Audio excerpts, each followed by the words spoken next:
Allah gave him the name Yahya, that he lives. He was given life by the word of Allah in the womb of the wife of Zakaria alayhi salam. And then once again, the shaheed, the martyr, has eternal life. So Yahya alayhi salam was martyred. After that, Isa alayhi salam was given the prophethood, the mission to lead at the age of 30 years old. That's significant to understand that the first 30 years of Isa alayhi salam was supporting Yahya and his mission alayhi salam. But now Isa alayhi salam was given the duty to lead as a messenger and as a prophet of Allah subhanahu wa ta'ala. As scholars mentioned that Isa alayhi salam was sitting in the Masjid al-Aqsa at the age of 30, and Jibreel alayhi salam filled the masjid with his light and said that Allah subhanahu wa ta'ala, Inna Allah ya'muruka biblagh risala, that Allah commands you to now spread the message.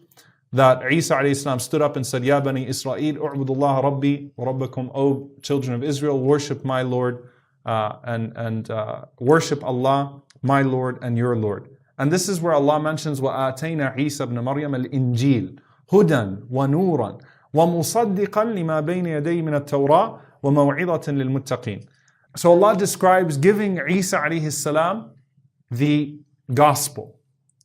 Keep in mind, gospel here does not mean Matthew, Mark, Luke, and John, or the testimonies of those that came after. Gospel simply means here bishara, a glad tidings. Right? A gospel means a bishara, a glad tidings. So that which was given to Isa alayhi salam as an addendum to the Torah confirmed that which was in the Torah with slight modifications, reminders, and a light, not contradicting its creed, but slight modifications, particularly to the innovations that came after the revelation of the Torah in its purest form. And the Prophet ﷺ mentioned that Isa alayhi salam was given the Injil, or the Injil was revealed on the 18th night of Ramadan. So Injil here is in the singular, the glad tiding of Isa alayhi salam. And again, the idea here was that it removed all of the prohibitions that the children of Israel brought upon themselves, relaxed some of the laws that were being abused to manipulate others. And you find here, and this is really an important point when you talk about the person of Isa alayhi salam, that Isa alayhi salam, he was circumcised as a child, he followed the Torah, he was a scholar of the Torah, he upheld the mission of Yahya alayhi salam.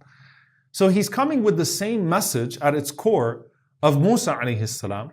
His prayer is described as standing, kneeling, falling on his face in prostration.